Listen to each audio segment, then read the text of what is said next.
Hello guys, welcome back to my YouTube channel. Welcome if you are new. If you don't know me, I'm Gita and I talk about finances, personal development, and topics around those niches. I feel like the universe gives everyone ideas, but most of us don't realize how life-changing it can be or how much it can impact our world or the whole world at large. Until we see somebody excelling at it and changing and making waves with it, then we'll be like, wow, I can actually do this thing too. Now I had this idea. Why didn't I do it? Well, I know. After watching this video, you'll get to it. You won't wait to be that person that will be saying, I know. I know. This video is a motivational video. You know those you can do it videos. I am here to motivate the heck out of you. Yes. You don't know anything. Fear of starting something new sometimes comes from you thinking it is not the right time. For instance, you get an idea to maybe start a business, but you're like, is this the right time to start this business? I don't have money. What if? No, I don't think I'm old enough to be able to manage it. I think I will start maybe 3 months from now. Before you know it, you've forgotten the idea and you've moved on again. This is what I think and what I do actually. When I have an idea, I write it down so that I don't forget because you get different surges of ideas at different times of the day. The thing about timing is that there is no right time to start working on an idea. There may be a right time to launch, but not to start. It's not until it is visible to everybody that it shows that yes, you have started. You start the minute you decide in your mind that yes, I'm ready to go on with this idea and put my all into it. Another reason why people don't want to start is that they feel like they don't know everything there is to know about whatever venture or business or hobby they want to get in. You can't know everything yet. There are some problems that will happen when you are doing it. Like you won't realize it until you have started. Like you won't understand it until you're actually doing it. That's why I tell people, if you have an idea, just start. Just make that decision within you. Don't worry about like, what if this doesn't happen? I'm not sure about this, I'm not sure about that one.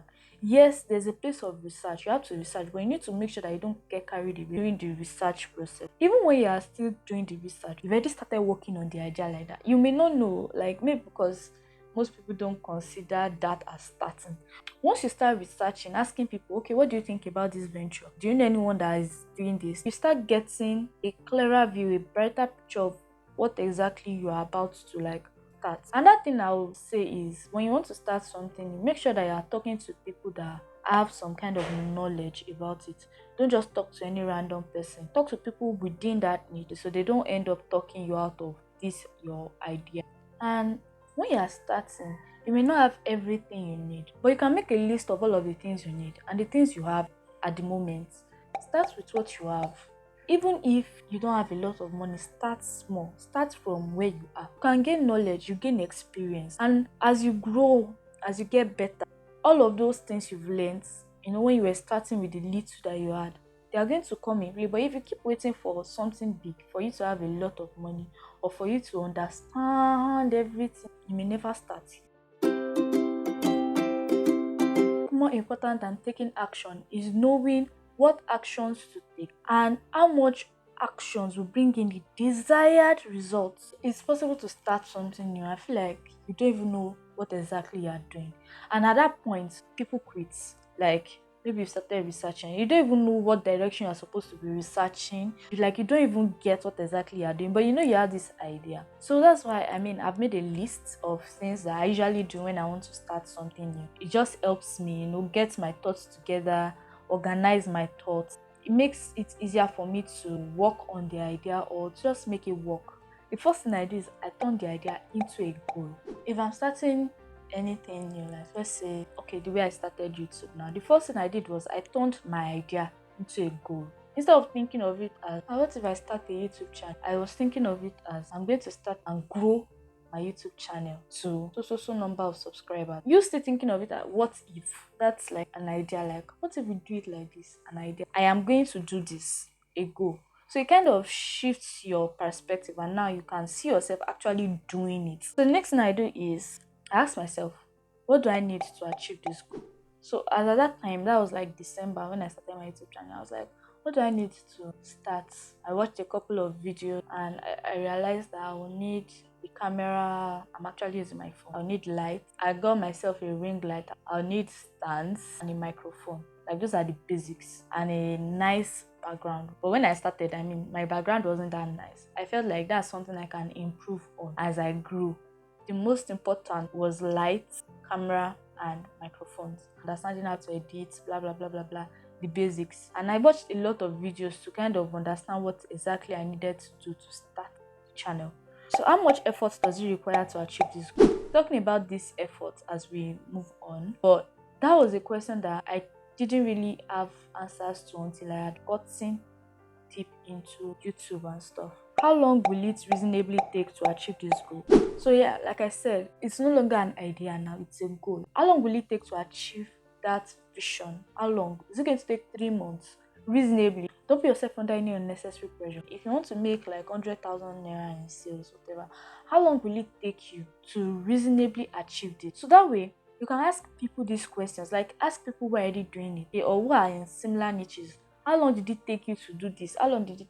That way you won't get disappointed when it doesn't happen at the time you are thinking it is supposed to happen, because it happens a lot. Like when you start something new, you start having these high expectations when in reality, when you start, you are going to be slow. In fact, you might lose money at first if it's a business. You might not be making as much as you think you'd be making. So you need to figure out how much time it's going to take you and how much like just understand the parameters. So another thing I ask myself is, what can make it go wrong? And when you think about all of these things, it gives you a broader view of exactly what you need. Most times I take time actually to think things through, because it's hard to have ideas floating in your head. Sometimes you have to write them down. I have a book right there where I did all of this, like planning and whatever, for the YouTube channel and for all of my other businesses. You have to take time to sit down and write out your thoughts, understand what you are doing, so you don't end up feeling lost in between. Next thing we're going to talk about is your efforts.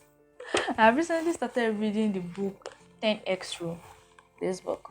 I'm going to link my bookstore in the description box below so you guys can maybe get this book for yourself. According to the book, the writer says that sometimes we underestimate how much effort it takes to do something. And I felt it, because when we want to start something, we think it's going to be easy.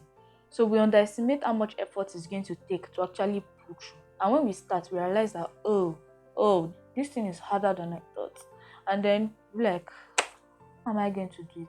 I don't think I want to do this anymore, then we'll quit. But if you understand how much effort is going to take you to pull through, and then you multiply that effort by 10, which is why it says 10x. I don't multiply by 10 and put in that particular effort. Imagine how much effort you'll be putting through. And you get results, obviously. Like you get results if you are doing more, way more than you should, than if you are doing way less. And again, the writer talked about like the fact that when you want to put in minimum effort, you end up getting minimum results. It makes sense actually, and I can actually relate to it. Don't be afraid. Just understand that it's going to take work, and be ready to give it the work that it's going to take. Another thing that I feel like I should really talk about is problems and solution mindset. That's like a kind of mindset I've developed over the years. There's no problem without a solution. And the fact that we even have the internet makes it easier for us, because you can just go online and you'd see like other people with the same problem and check out the solution that they provided for them. If there's no solution, I'll just calm down, because will I continue to think, do I want to kill myself? No. But I feel like there's no problem you're going to face in any of your ventures that does not already exist, that somebody has not already gone through and probably found a solution to it. You shouldn't be scared to start because of perceived problems. That, what if I face this? What if I face this? I mean, you can always find a solution to it. You can talk to people. You don't have to do it by yourself. You can talk to other people who are knowledgeable in that field to help. Or you can even pay them to help you out. There's a lot of knowledge in this world. You shouldn't be scared that you run into the problem that you will not be able to solve. Last thing I'm talking about is the fear of failure. The truth is, like, aim for success, right? Love success. Success is sweet. Failure, disgusting. But as much as you love success, don't fear failure. Don't be afraid to fail. And when you fail, it's not that bad. You can always start again. You can always pick up the pieces and start all over again. And you may even be better than when you initially started. There are some things that you cannot know until you start doing them. Like that's when you fail at it, and then you'll be able to figure out a solution to get better. You may start this business and it might not work out, but the lessons you've learned from this business is going to be with you for your next business and the next business after that. You don't have to continually fail. When you put in a lot of effort, like your chances of failing are even very low. But there are some things that are beyond our power, so we have to just learn from them. And once you learn from your mistakes, your failures, you become better. Because before you learned to walk, you fell several times and they picked you up and you stood up and eventually you started walking. Like that's how it works. You won't know everything at once, and when you don't know it, and you fail, don't be too hard on yourself. Get up. So don't fear failure. It's not that bad. It's not that bad. Actually, I had to don't fear failure. Don't fear failure for myself on this YouTube, because boy, failure is painful. If you keep going, that's why they say now who give up, fuck up. If you keep going, you will make it. You will make it. Ashake song, Dupe. Oh, that's my comfort song right now. I was even saying it on my status. He said, "What is difficult for you is also difficult for somebody." Think about it. What is difficult for you is also going to be difficult for somebody. And if they were able to scale through it, it means you say you can, you can scale through too. So yeah, don't be afraid of failure. No, nobody do says well. As a summary, remember, you don't start when everybody sees your work, right? You start in here with your mindset. You start by getting prepared, understanding what is ahead of you. When you understand what is ahead of you, prepare for it. Ask yourself questions so that you can even understand it deeply. Put in a lot of effort. Put in more effort than required. Don't fear failure. If there is problem, there's a solution. Like life no hard. And keep going. Keep getting better. Keep growing. Keep that growth mindset. And you get better eventually. If there's that thing that is in your mind, let me say it like all these pastors. That thing that God has placed in your mind to do, and you don't want to do it, even though it can benefit the people around you, you have to do it though. I suck at this motivation job. If there's anything in your mind right now that you want to do, go and do it. Go and do it. And part of doing it is liking this video and subscribing to my channel, because myself I dey try face my fears. Yeah. It's not easy. It's not easy talking to my camera. So yeah, do the needful. Like, subscribe, hit the notification bell, share the video. Thank you. That's all I have to say today.